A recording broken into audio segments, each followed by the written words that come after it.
Welcome to the Nurse Shark Academy Show, a Baxter Professional Services production. Welcome to the Nurse Shark Academy Show, where we're experts in nursing and experts in business. I am Tina Baxter, your host. The Nurse Shark Academy Show highlights nurse business owners and others in the healthcare field who promote entrepreneurship. Today's guest is Ben Biddick, and today's episode, How One Nurse Who Served Our Country Helps Others Heal from Trauma. And whenever y'all decide to invest in enough financial opportunities for people who want to come work here and create an environment that has a healthy culture and meets the needs of the people that we're serving, then when you do that, then I'll punch out when I have sufficient relief. Like these are the things where that empathy, that burnout, all of these things get balanced, and that's what I found was the thing that kept me going, or kept me returning to the shifts, or kept me serving the clientele, was how are they suffering and how can I help relieve it? And if that takes me staying up a little later, working when I'm tired, navigating all these challenges and things like that, and certainly there's a point where I have to engage in self-care, otherwise I'll just implode and my health will stop. But it was a situation where it was like where you give, and what keeps you giving beyond your tiredness, beyond your stress, beyond your own comfort, is one where you're creating these outcomes where they look at you with gratitude and respect, and you share moments in time together that helps relieve their suffering. Break free and come feel the sun with the Nurse Shark Academy. Nurses, are you ready to break free from the grind and build something of your own? It's time to take your skills beyond the bedside and step into entrepreneurship. Join our free webinar, Break Free, the Nurse's Path to Entrepreneurship, where you'll learn how to shift your mindset, explore nurse-owned business ideas, and get the exact steps to launch your own business. This is your time to take control of your career and create a future you love. Seats are limited, so grab yours now. Join us at thenurssharkacademy.biz. Break free and come feel the sun with the Nurse Shark Academy. And welcome to the Nurse Shark Academy Show. I'm Tina Baxter, your host. The Nurse Shark Academy Show highlights nurse business owners and others in the healthcare field who promote entrepreneurship. We interview nurse leaders and encourage them to tell their story. My mission is for you to own your seat at the table of nurse entrepreneurship, gaining the confidence, skills, and freedom to live your life on your own terms. You will dream big and expand your consciousness as an entrepreneur. Join us and support these wonderful nurse entrepreneurs and leaders. Today's guest is Ben Biddick of Well Public and Human Capital VIP out of Madison, Wisconsin. Welcome to the show, Ben. Thank you so much, Tina. It's an honor to be here. Very excited. Great. Now, I always ask every guest when you first start out, because we think this is so important to hear your nursing story. So what made you become a nurse? Sure. So when I was very young, I was interested in everything. So I wanted to pick something that I could do a variety of different things with. And obviously, as a nurse, you have a wide gamut of options available to you. If you learn some expertise in one field, you can focus on another. And being a nurse was very optimum when it comes to being flexible, when it comes to learning new things, when it comes to growing, being a lifelong learner, because there's so many different ways that you can serve others. So that was ideal for me. At that time, the world was basically responding to 9/11. The world was figuring out all the changes that had occurred in those moments. People were navigating a myriad of emotions. The world was dealing with challenges that had not been dealt with prior to 9/11. And so what happened on that day kind of altered my trajectory. I had thought about joining the military at some points in growing up. At times I thought there's no way I would ever do that. At other times I was very interested in doing that. But 9/11 happened, and on that morning I received a phone call from my brother, who lived in New York and worked in the building right across the street from one of the towers. And he said, make sure you turn your TV on. I'm fine. I'll call you when I can. And so obviously turned on the TV and saw what was happening. that led to my decision that I wanted to contribute to a safer world, and I wanted to be a part of a response where a different reality could occur, where there wasn't terrorist attacks happening, and wanting to prevent that from happening again in the United States. So I joined the military as a combat medic, and was offered an option to get some nursing training in addition to the medic training, and took it. So that led to the odyssey of experiences that came from being a nurse. Well, first of all, thank you for your service. And as I told a previous veteran, thank you for your service twice. And I say that to say because much like with 9/11, the pandemic was a visceral shock to the nation. And the very first time that someone had asked me about what I did, and I said I was a nurse, and they looked at me and said, "Thank you for your service." And I'm like, wait, what?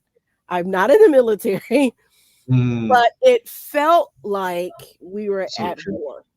So true.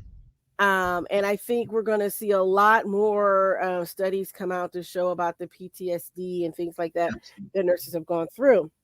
But that was the very first time that someone actually thanked me for being a nurse. I'm used to getting the other stuff. I mean, peers thank you, right? But I work in psychiatry, so thank you wasn't coming very often. It was other things. And so I think 9/11 was a very big shock to a lot of us. And I admire the people that took that and decided to join the military. I know a lot of people who did do that. I was already a nurse at that point, so my job was as a volunteer. Yeah, absolutely. I was one of the volunteers with the Red Cross to go to Ground Zero. So just in it was a very interesting time. Yes.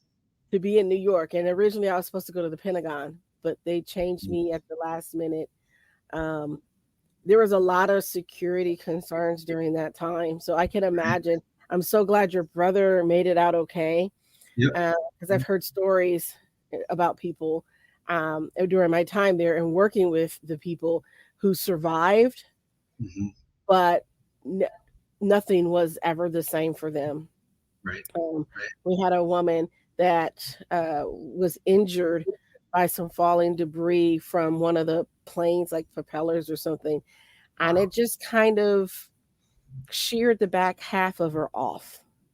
Horrendous injuries. She was set to get married, and her fiance walked away because he couldn't deal. Yeah. Tremendous suffering. So in the face of that, for people who step up, I applaud you.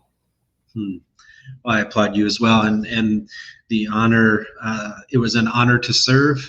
And whenever people express their gratitude, I am grateful for them for doing that.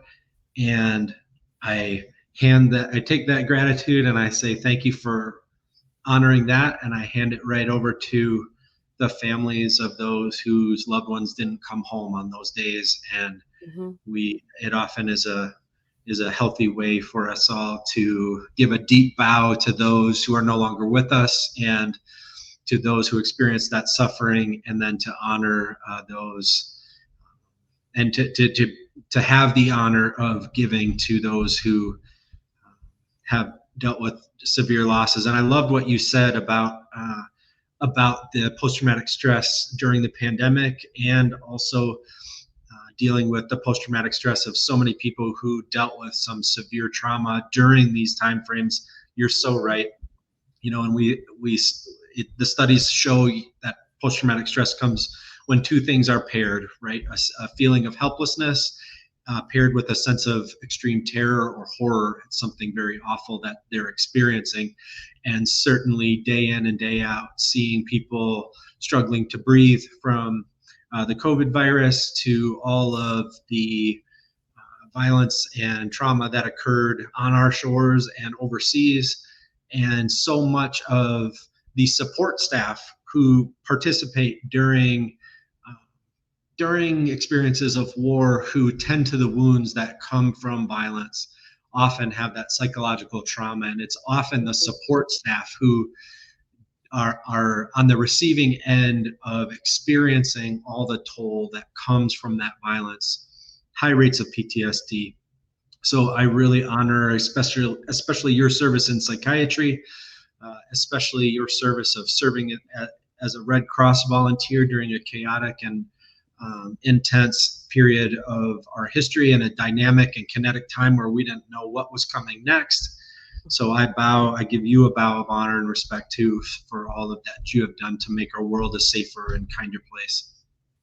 Well, I say thank you, but I have to say, what struck me is when you're talking about the trauma that the first responders and the combat medics that experience, because you're patching up someone and sometimes sending them back out to possibly get re-injured again. Right.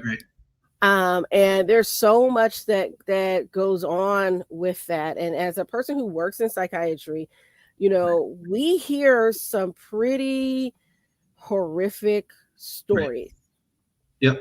Of trauma, abuse.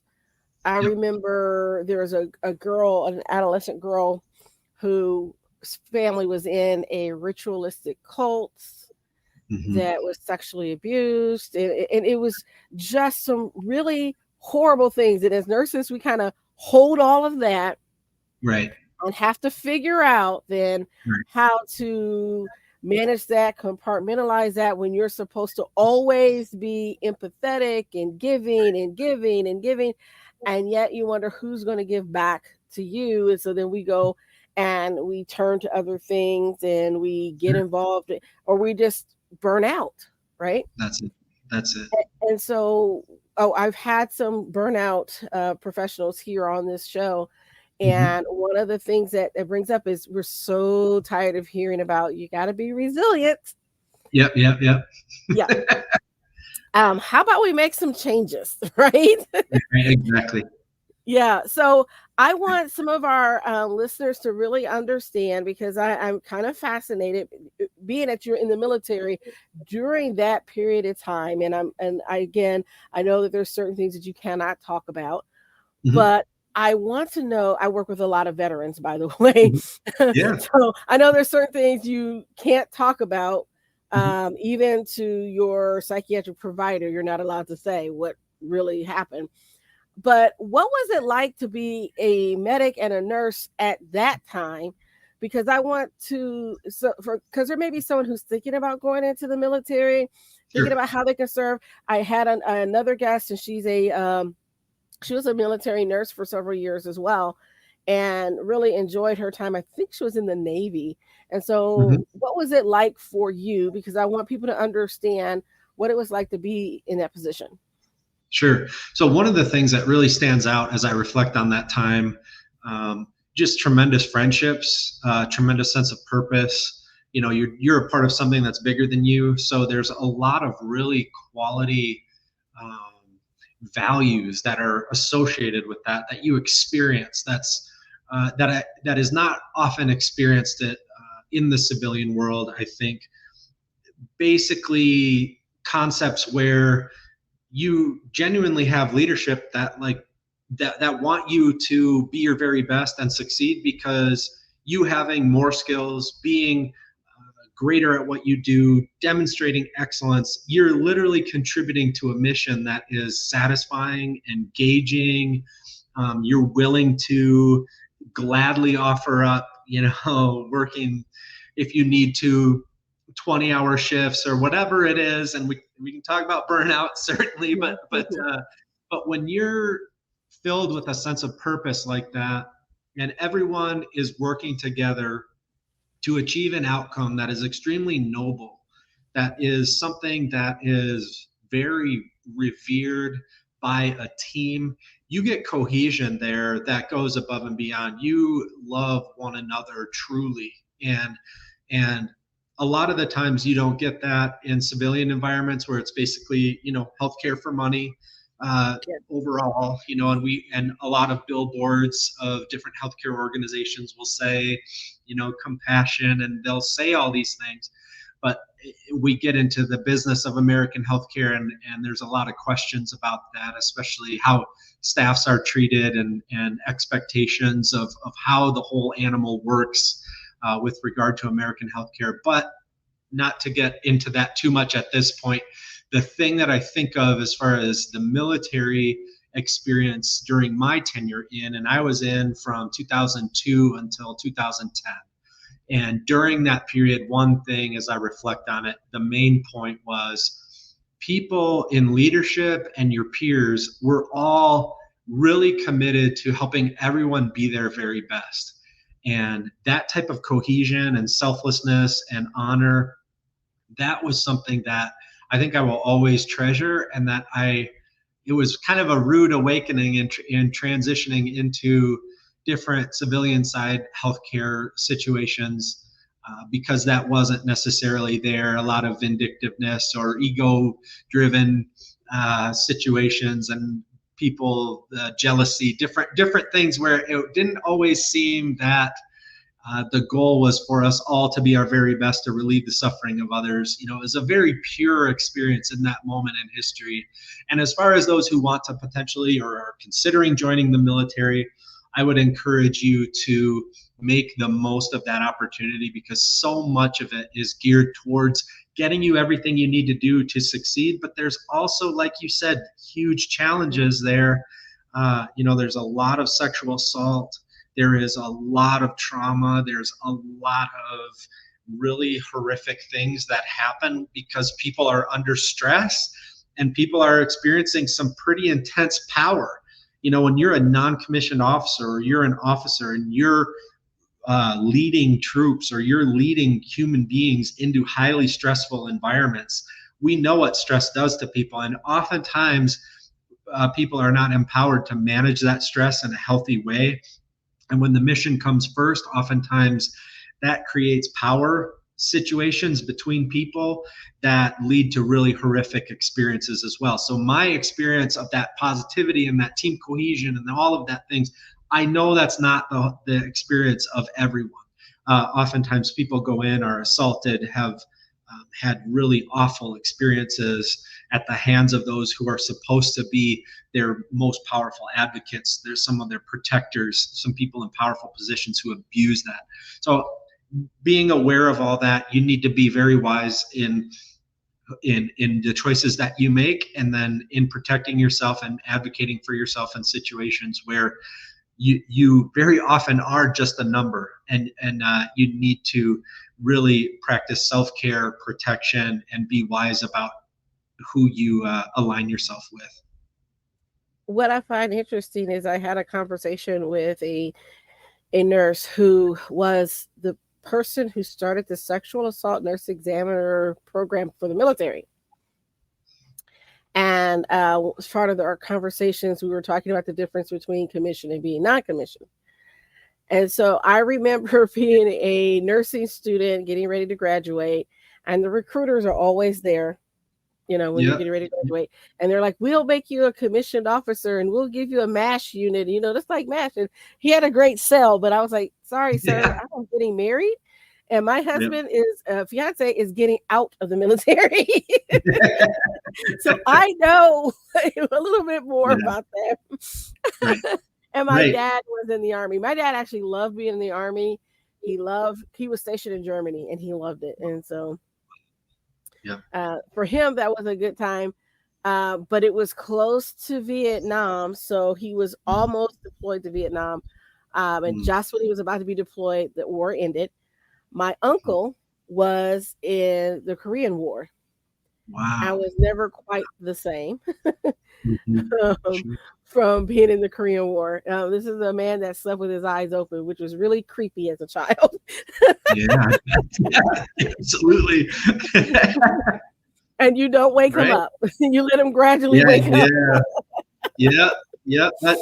Oh man, my kids know, if I'm sleeping, and you're trying to wake me up, step at a distance and just be very gentle about it and be careful, because I have a lot of those startle reflexes and that jolting and this and that. So that they know, and sudden loud noises, that, you don't just turn the blender on, you give a warning, hey, there's about to be loud noises, things like Yes, that. yes.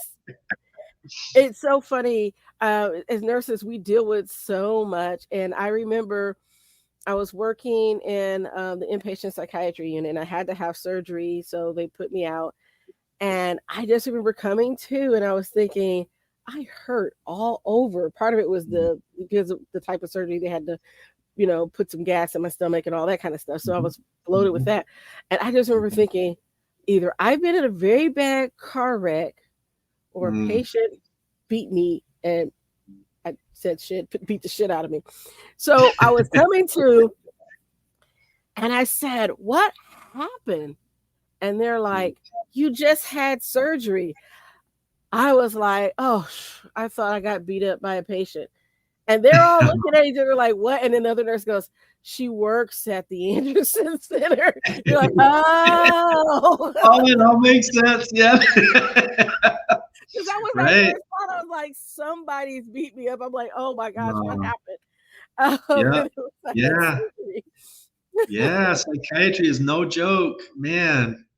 Respect. Yeah. I've been punched in the face by a Huntington's patient over a cookie.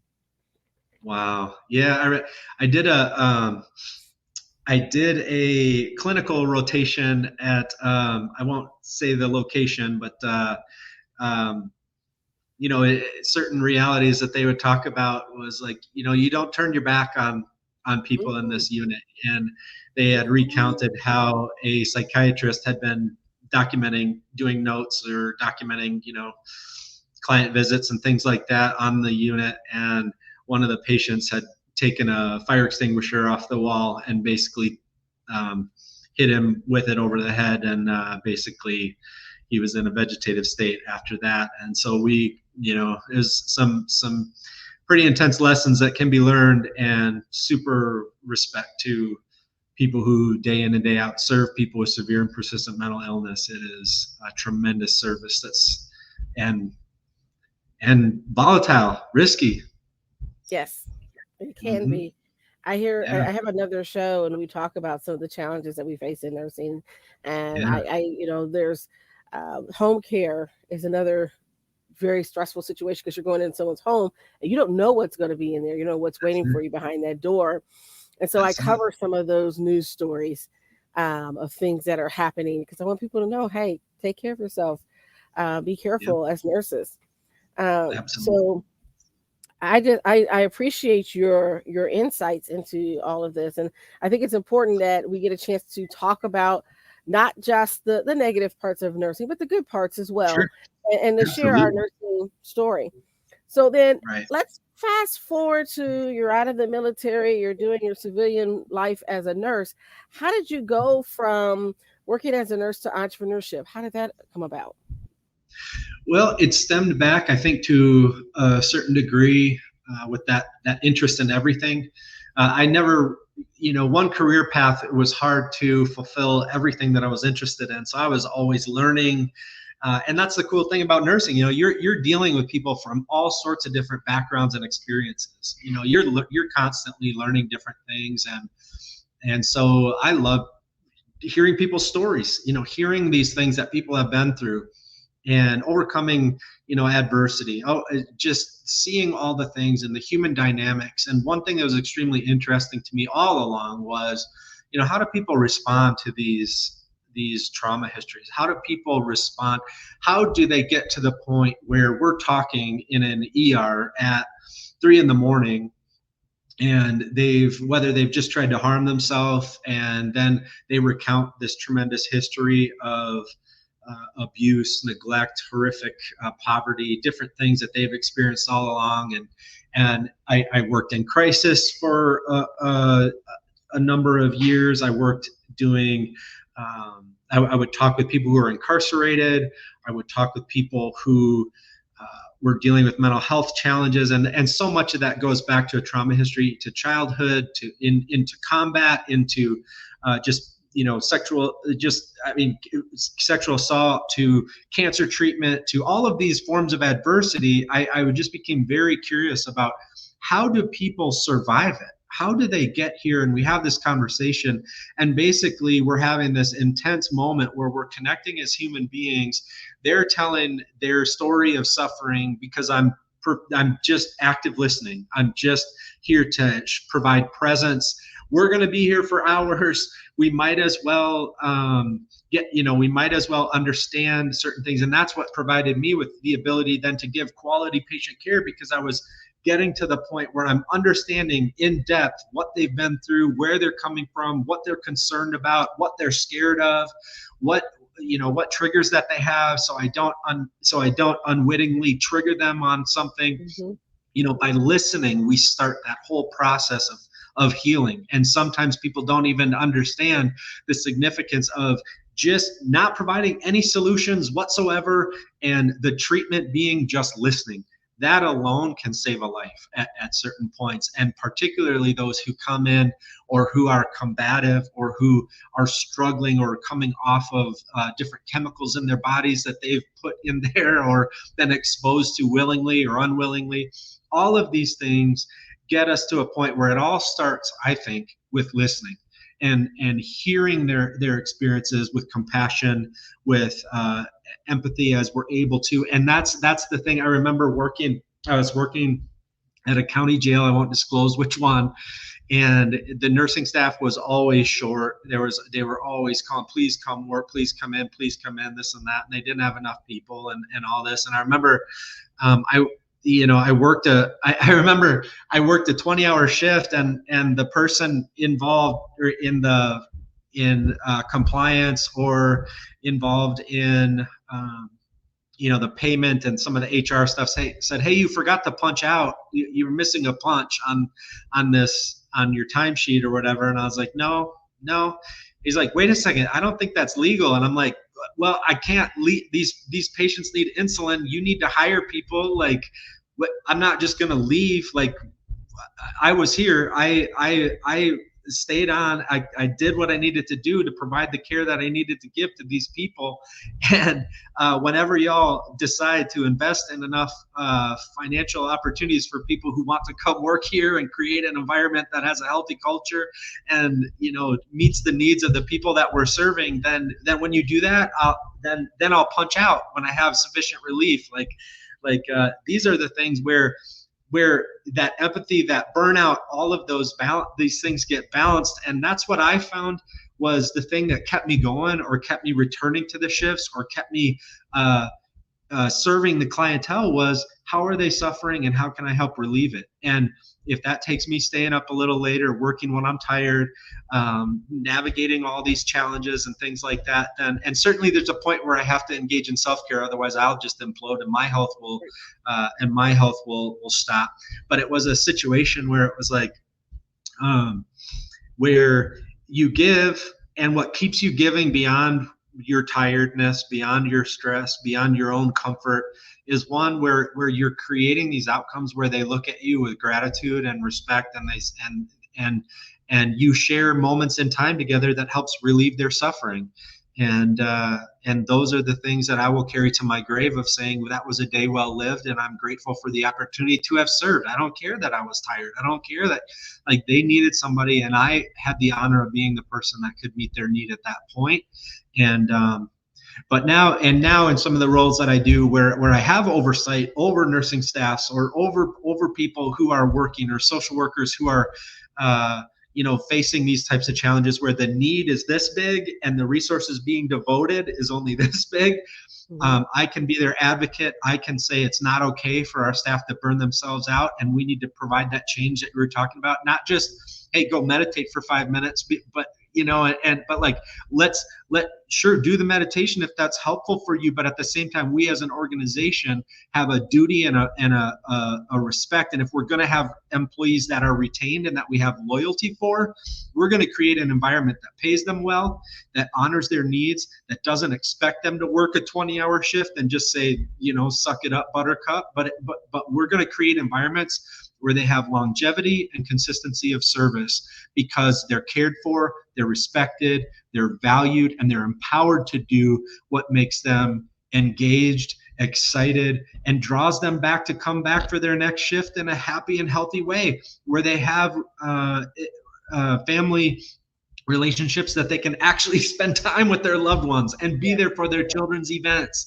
and attend the parade that they're in at school, and are participating in that. When we do that for our public servants, especially our nurses, then you get loyalty. You get these honorable people coming to work with gratitude and who do selfless things all day, and then you gain their loyalty. You retain the staff. You don't have turnover. You don't have as much PTSD in their life that they're experiencing, which only compounds their relationships. Significant relationships falling through, divorce, mental illness themselves, depression, anxiety, post-traumatic stress. When we care for each other and we don't allow that to happen, and we stop worrying so much about whether we make 15 billion or 16 billion, and we actually take care of the people that who are providing the service that makes you those billions, then we get somewhere. It's just about honoring people and their service and their sacrifice, and it makes human sense and it makes business sense. So let's stop lying to everybody about the realities of things, and let's pay these people and value them. And it's not just about payment; it's about creating that balance where they're not working 20-hour shifts, and it's about respecting them. Ultimately, the way I view it is, if we're in healthcare, we should be demonstrating values of health in what we do and how we treat people. Otherwise, it's kind of a sham, and it's pretty tragic to not have healthcare companies who are giving their employees what they need to be their very best and their most healthy. But that's my rant. My rant is over. You know what? There's two things I was thinking about this. One is, remember the company Saturn? Yes. Everybody wanted to work for Saturn because their benefits were great. They treated their employees so well. And I was like, why can't we get to that type of level of culture in healthcare? And Right. I remember I was a newer nurse, and they changed some of our benefits at the hospital. And we had the worst deductible of anybody in this city. And I said, Wow. I work here. Why isn't my healthcare free? Right. I work for you. Why wouldn't you Right. take care of your employees? But we had the worst plans of any. Ridiculous. It was just like, why? And and we work for a nonprofit hospital.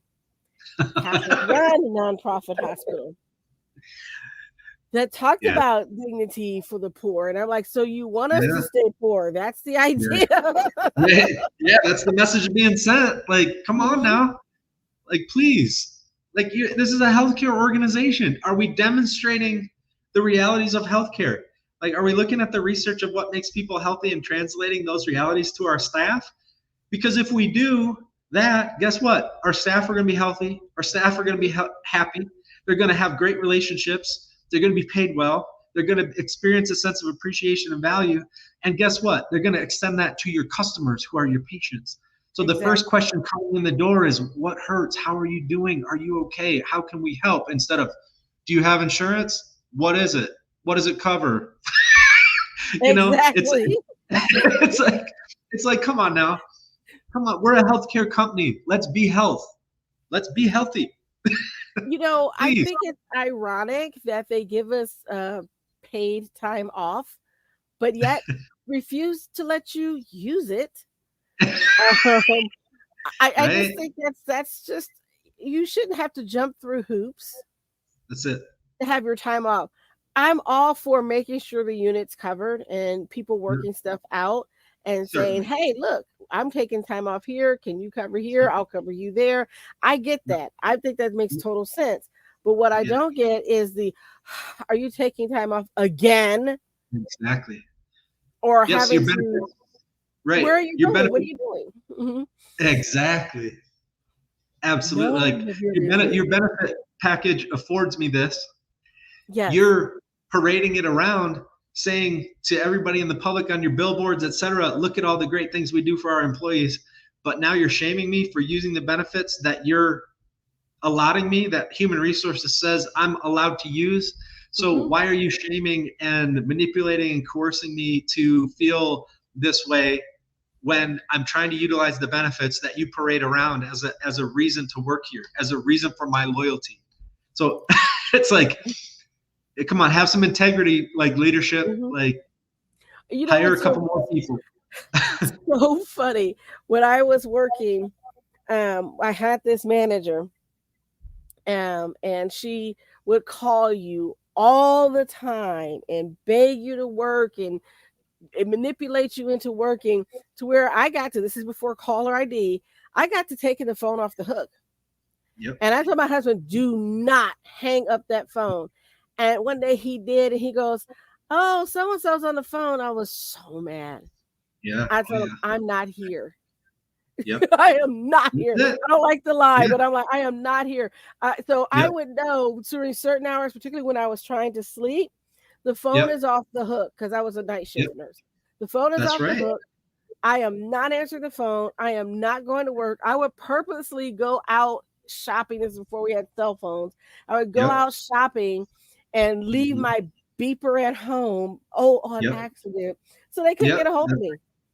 Yep. And Yeah, it's a shame that people have to go to that length to get the time off that they need to be a healthy human being when they work in healthcare. Right? That's exactly. and it's like it's laughable, but it's not, because I mean, what, the people who are in the mix of that right now literally are just trying to sleep. They're literally, Hmm. they work night shift. Their circadian rhythms are already blown Hmm. into all sorts of disarray. They're doing their very best, and now we're blowing them up in the middle of, like, do we, you know, people talk about, if you work day shift, you wouldn't get a call from your supervisor at midnight saying, hey, this and that. Like, why are we calling them at noon in the morning when it's their midnight? Or like, but anyway, all the details of that is Hmm. so, and when we stack trauma on top of that, and when we stack the inability to take time off and pressures, and it's that mid-level manager that is in that hellish reality because they're trying Yeah. to staff a unit, and they're trying to kiss the asses of the leadership so that they can advance or do whatever they do or get their paycheck, and they're trying to adhere to the company line, and they're trying to be the one, and they're caught in this hell because they have to look the people in the face who are expending, exhausting themselves, who are coming to work day in and day out. They're calling them. And how many of those mid-level managers are working the floor? How many of those mid-level managers saying, hey, take that time off. I know you're exhausted. I got it. I'll take it. How many of them are going in at 3 a.m. to cover a split shift, or to ensure that their staff are getting the rest that they need, or are at their wedding, or can go to their honeymoon, or can attend their child's sports event, or attend their child's thing that they're doing, where that they're super proud of, that I love that meme that was circulating around on social media not too long ago of the only people who will remember that you worked that 24-hour shift, or the only people who will remember that you stayed late, worked hard, were the first one there and the last one to leave. The only ones who will remember that are your kids. Yeah. Management isn't gonna Hmm. unless you have supremely awesome leadership who pays attention to these details, is highly attuned to the pulse of their staff. I mean, this is my expectation of leadership, is that if you're not viewing your employees, your staff, as the most vital resource of your healthcare company, then you're wrong.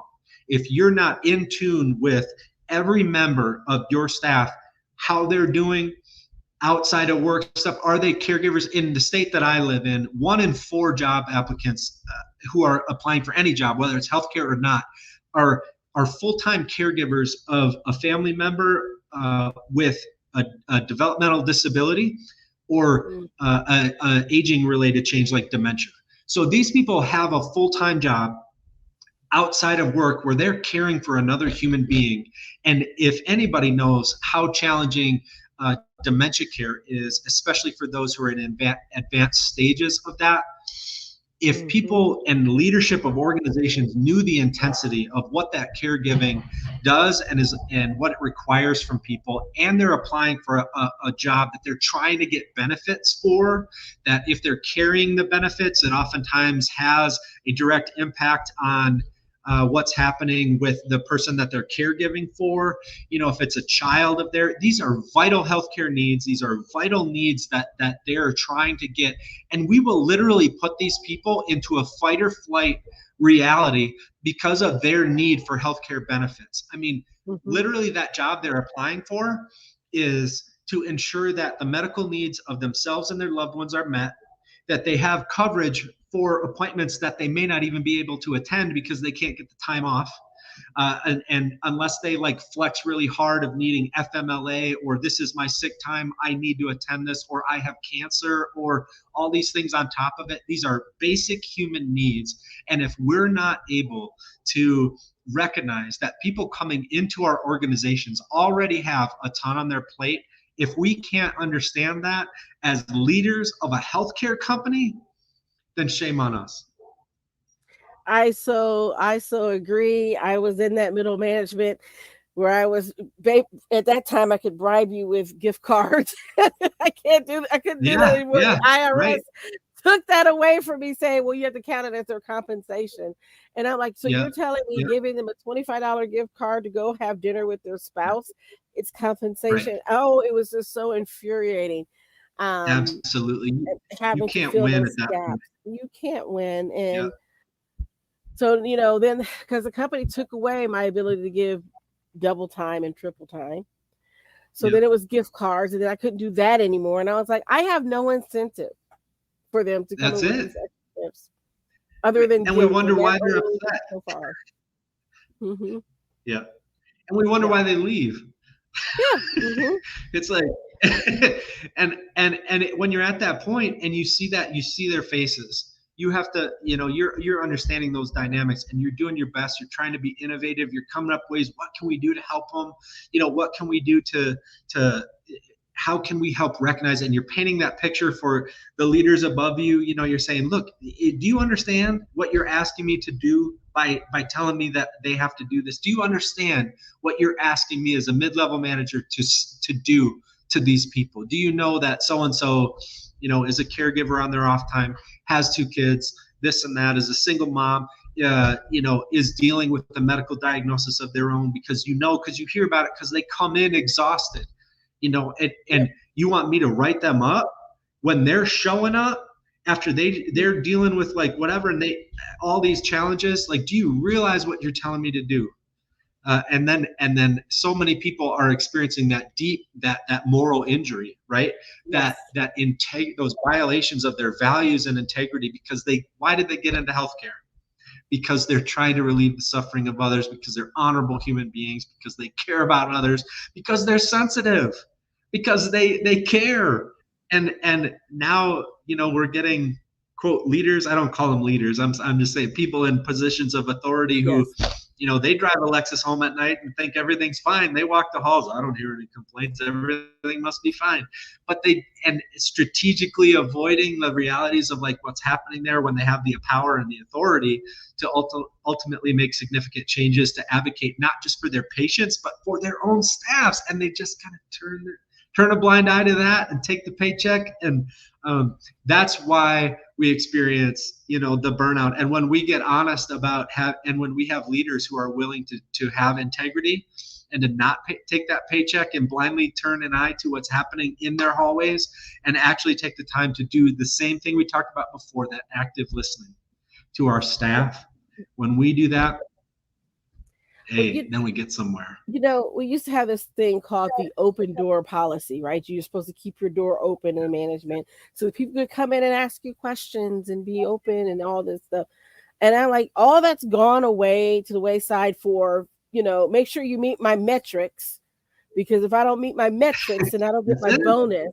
That's it. And you get situations like Steward Healthcare, where they file bankruptcy, but a year before they're giving their executives $1 million bonuses. Exactly. Exactly. It's Exactly. like you know that we're aware of that down here, don't you? Like, you Exactly. know that everybody Yeah. sees it. Like, are you like literally out of your mind? Like, are you so selfish that you will literally take that payout when you have people who have literally completed suicide, who have been your employees and are so burned out that they took their own lives, and you're willing to take that gazillion-dollar severance package Well, because, like, like it's reprehensible. here's the thing. Um, we talk about how, you're the captain of the ship and you're supposed to go down with the ship. And I'm like, I don't see that at all.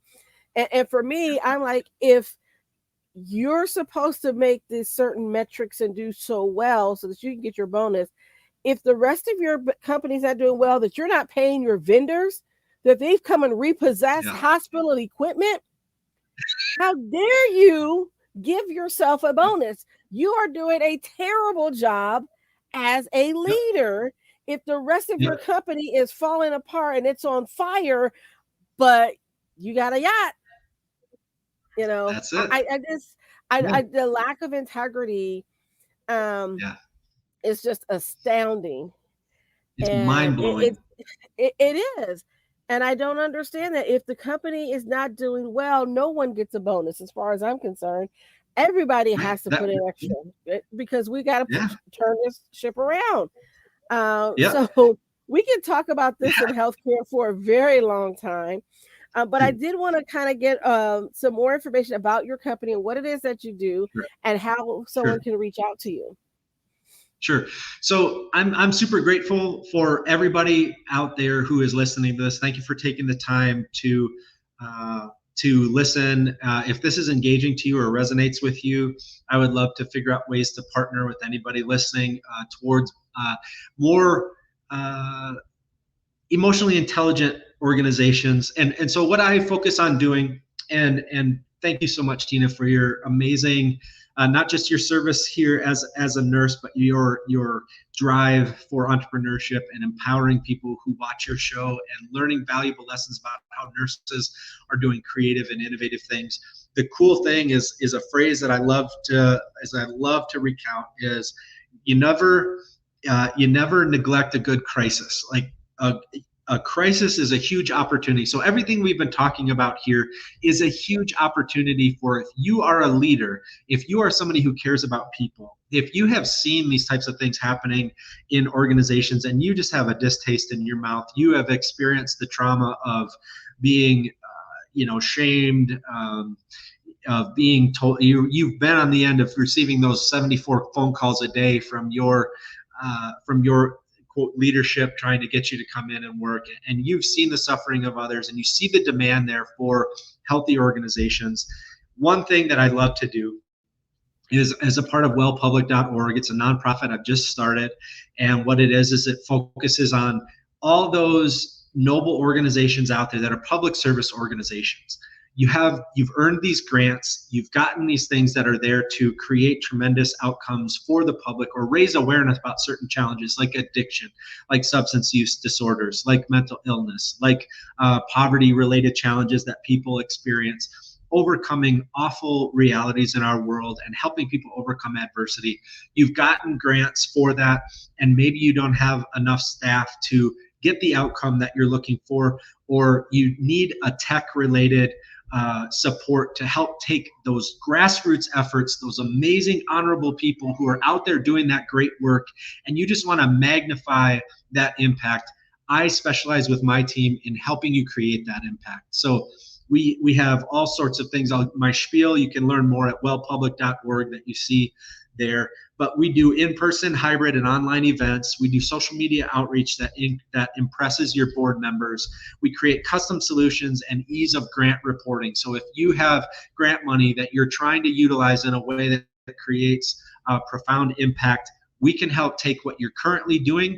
We can either do it for you altogether, or we can add to your already tremendous staff, do an analysis of how you're creating that impact currently and how we can supplement that with what I and my team do.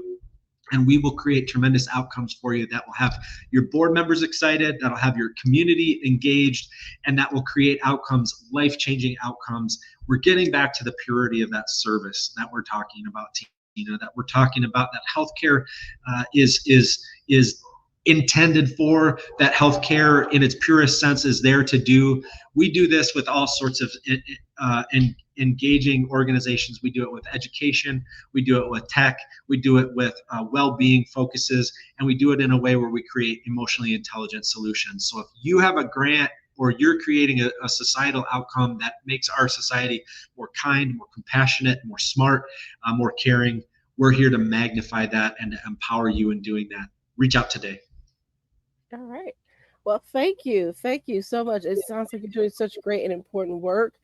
And I applaud you for that. So our last question is, if you had one piece of advice for a budding entrepreneur, what would it be? Care about people. That's the beginning of everything. How do you, if you're an entrepreneur, you're trying to create something to meet the demand of someone else, right? There's a demand for some of these core business principles, right? For entrepreneurship, it's perfect to be a nurse or a medical professional because you see the demand of the human spirit.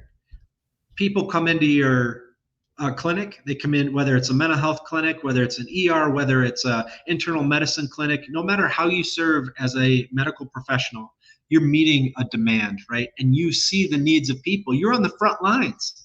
You're seeing where people are suffering. So you have every day an opportunity to develop a solution. And when you see the suffering of others and you create that solution, and I can help you with this too. If you need to talk it out or develop that vision, I can do some coaching with you. But if you see a way where you want to create a solution to that demand that's there, some of those core demands that speak to the spirit, the human spirit, the core of what we need as people, that relieves suffering in some way, then you're perfectly positioned to create some sort of solution and then to make it happen. And that's why people are willing to pay you money for it or to give of their time to experience it. You're in a great position to do that. So I would say care about people. That's my takeaway. Number one, very beginning, is care about people. And then as you provide that solution to others, care about people during the process of providing your solution. And then it's a win, win, win, win, win. I so agree. I always tell people I'm working on the first two commandments, to love the Lord and then to love my neighbor. Once I figured those two out, I can worry about all the other stuff, right? And so Please care everything else as far as I know. Yep, that's it. So, all right. Well, I want to thank you for being here. This has been tremendous. I can't wait for your episode to go up. But for those of you that are listening, this is the Nurse Shark Academy show. If you're watching us on YouTube, don't forget to subscribe and hit the notification bell. Those of you that are listening to our audio podcast on Podbean or wherever you get your podcast, please leave us a like and a comment, and we greatly appreciate it. And share this information to other nurses that you know or anyone else that you think that might be interested. If you have an interesting guest that you think would be great for our show, reach out to me at the nursesharkacademy.biz. And you can always go to the nursesharkacademy.biz to find out about our events that are coming up. Thank you, and have a great rest of your day.